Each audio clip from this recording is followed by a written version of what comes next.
For this next technique, I'm going to demonstrate trace monotype. We're going to cover three major types of monotypes with this monotype portfolio. The first one is trace monotype, which I'll demonstrate in this video. The second is subtractive, which is nice because we can go straight from trace into subtractive, which I'll demonstrate in another video. And then the third type is additive. That is, as we add ink, we're making a more full image. We're going to do those in black and white, this portfolio, but we're also going to do them in color.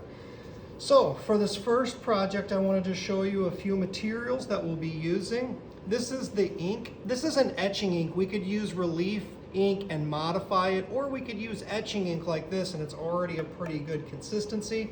For those of you who are meeting on Tuesday, I'll show you where these are kept, and we're going to make sure that we keep them in the proper place, store them correctly so that these will last forever, or at least as long as the semester, right, to make sure we take care of these supplies. We're going to use a brayer. We're going to need a range of drawing materials, pencil, Sharpie.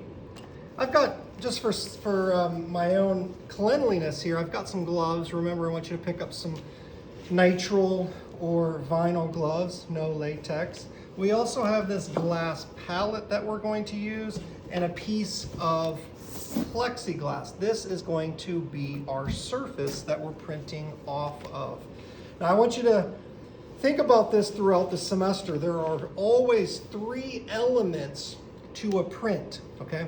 There's always the matrix, which is the surface we're printing off of. In the case of etching, that's metal. In the case of relief, it's wood or linoleum. And in this case, with monotypes, it's plexiglass, which is nice about this because it's see-through. So that'll come in handy when we're developing our image. So that's the first element, is the matrix, or the surface that we're printing off of. The second of these three elements that we always have is ink and paper, right? Or ink and the surface that we're printing onto. That's one of the ingredients. And the third element that we always have is pressure.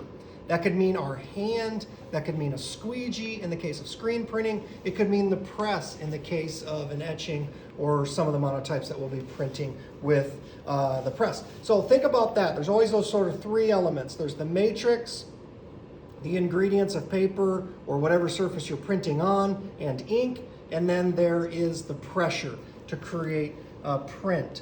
So the first thing I'm going to do to get set up is I'm going to mark out where my paper is going to go. Remember, I want you to be very intentional this semester about how you use the image. And I'll show you where this plexiglass is kept in class, whether you meet Tuesday or Thursday. But a good idea to draw out the shape of the paper onto the back of the plexiglass, not the front, because Sharpie will actually print and that can mess up your image or add to your image inadvertently. So I'm just going to use this, and remember, use a ruler as a straight edge or a drawing edge and not our tear bar. You will go to printmaking jail if you use that straight edge for anything other than tearing paper. All right, so I've marked out my plexiglass where the edge of my paper is going to go. I've drawn on the back here, and I also drew a backwards F. So by tracing this, all I did was put the paper below it, and I traced along the edge. The reason I drew a backwards F is so I know which way is the front. And now since I can read F, I know this is the front, and the back side is the side that has Sharpie on it. We don't want that on the front side because it's going to print. So we only need that on the back. So do the backwards F. Now you could also say draw a smaller shape. Like if you wanted to do something where you had a border, you could measure where your image is going to go. Remember, allowing more space at the bottom. You could draw out this. I'm just going to make a couple of notations here like this. Boom, boom, boom. And if you wanted to, Then what you could do is on this side, if you wanted, instead of a bleed print, if you wanted a print with a frame, you could use your blue painter's tape and tape off that edge, ink in there. Then when you set your paper down, there's going to be a shape left white. So now, so first of all, I've got my apron on. I've got my gloves, which I'm going to put on.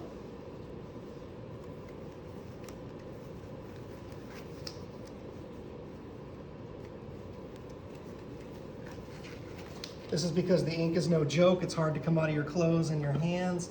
This is a can of really nice etching ink. What I'm going to do is I'm going to take this inking knife and I'm going to go in a circular motion and pull off. And sometimes what happens is there's a bit of a film that develops on here as it dries. That's okay. And what I can do is I can put this on a scrap piece of paper and then throw it away. I'm just going to cut that out. You can see it's just evenly dried out, which is okay. That'll happen. I'm going to pull this all out. You won't have to do this every time, but sometimes you'll open up a can of ink and that's on there.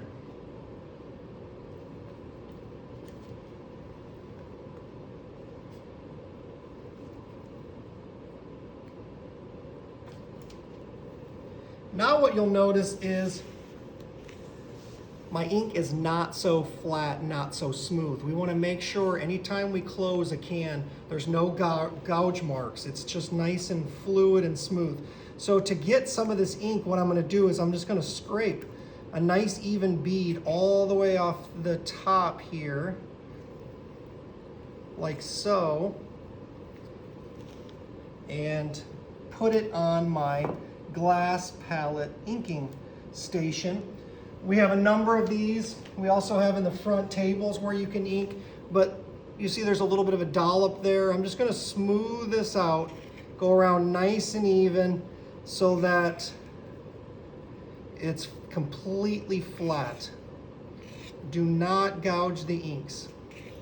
If you gouge the inks, they'll dry unevenly and it'll waste a ton of ink. Instead of it being able to pull off one thin, dried out, you'll have to pull out a thick piece. So you don't need a lot of ink. I actually got a lot there, and that was because there was so much dried up part. This is about all the ink that you'll need to use for these first prints. Okay, so I have a little bit extra here, but that's okay because I can save it at the end. Next, what I'm going to do is I'm going to kind of mix this up using the ink knife just to make sure that there's no impurities to it or sections that are dried out. Just kind of push down, pick it back up and redistribute it. Next, when you're ready to go with enough space that's as wide as the roller, I'm going to take a nice even bead of this, not a ton, but just as wide as my brayer here. And this is the brayer that we're going to roll the ink out with. A nice even amount of ink. Then what we'll do is roll through it. Now we need to lift it up, pick it up, and move it. If you kept going back and forth in the same spot, it's not redistributing the ink. So we have to go over it, and you'll hear that noise. You hear that noise? It's sort of like a bacon sizzling on a frying pan. You don't want it to sound like Velcro or someone's like chasing you with corduroy pants on. You want it to sound just a little bit tacky. Listen to that. It's like bacon sizzling, okay? That's what we're kind of looking for. I told you it's like a cooking show. All right, so this is nice and even. You can kind of see it's got an even texture on it. It's got a bit of a sheen. It doesn't, though, have a lot of thick, sticky, drippy parts off of it. The next thing I'm going to do is I'm going to mark off where my paper was. So this, I'm going to fully ink up this piece of plexiglass just on the edges. Every now and again, I got to recharge my brayer. If you wanted to, you could tape this off with painter's tape so it's nice and even. Got to recharge. Recharge the brayer. And one way kind of lays down ink like that, and the other way kind of picks it back up. If you go back and forth, that's good because it'll give you a nice, even amount of ink. You'll notice after a while I start to run out of ink and it's not as even. That's okay, take your time. I'd rather you go slow and put down a nice even amount of ink as opposed to making it really, really thick and tacky and too much texture at once.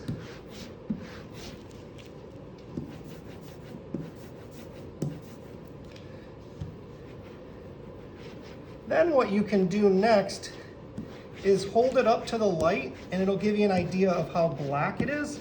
And now you could go with a little bit of texture if you wanted to, or you could go with a nice black, consistent, inked up, flat shape. Now, so if you hold this up to the light, you kind of see there's some lighter spots. So if you wanted to, recharge the brayer and go with a little more ink in those sections.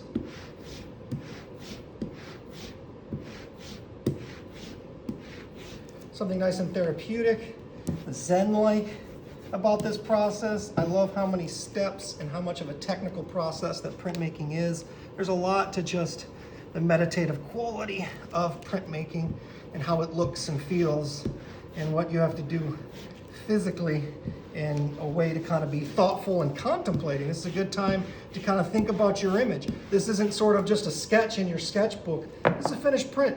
Now you might find with this first series, remember you have a theme for this series.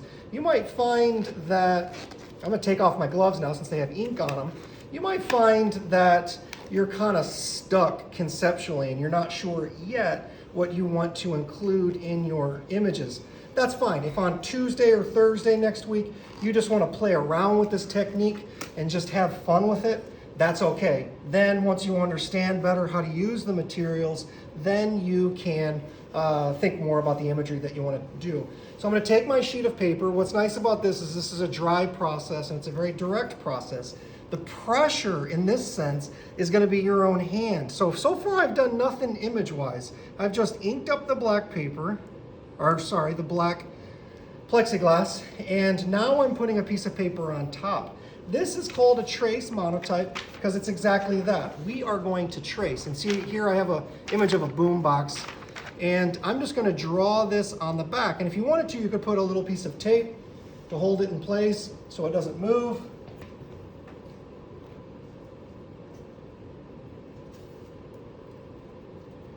Tape down your paper like so to this paper. You could also tape it down there if you wanted to. And essentially with this, the pressure of you drawing onto the back of the paper is what is making the print. So remember, there's three elements. First element in this case is the plexiglass, that is the matrix. The second is the paper and the ink, which is dry in this case, and the ink that we rolled out. And the third element is this pressure of us drawing directly on the back of our paper. You could use an image from National Geographic. We have a bunch of just like clip art books here.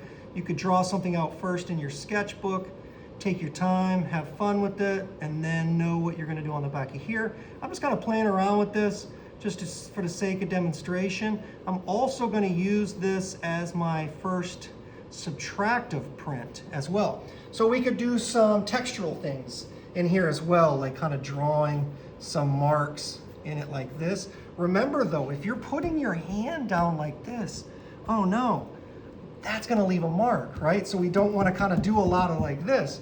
Although, you know, not only could we draw on here, but we could draw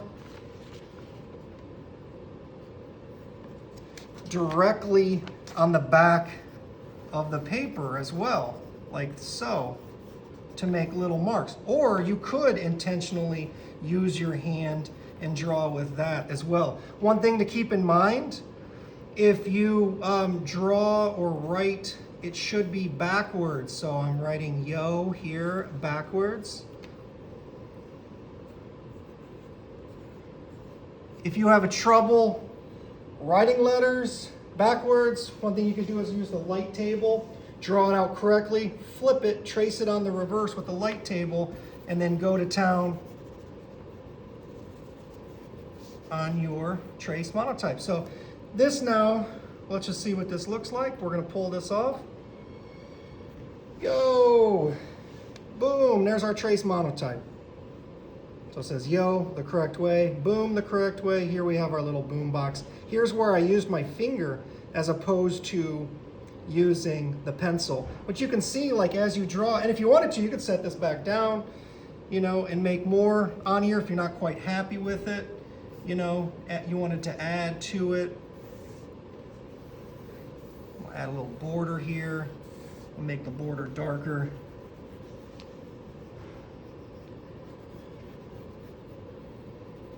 And it doesn't really even have to match up because you didn't mess anything up. Boom, see I added that border? Pretty fresh, huh? What's cool about this now is I can take this, so this is example, just a little demo of how to draw a little trace monotype. Here's an example of someone did a trace monotype. I'll show you more examples. You can kind of see where they traced on the back with the pencil. It's hard to see at first, but this is like someone in Antarctica, you know, discovering something here. So they got gloves on, they got their little outfit, and all this kind of texture or tone. So this is the end of the first demonstration. This is trace monotype. I want to see how y'all can creatively use these techniques. The next step, what I'm going to show you, is actually saving this, because you can see there's a little bit of residual image on there. We're going to save this, and we're going to go boom right into our next technique, the subtractive. So the next video will be how to do subtractive techniques.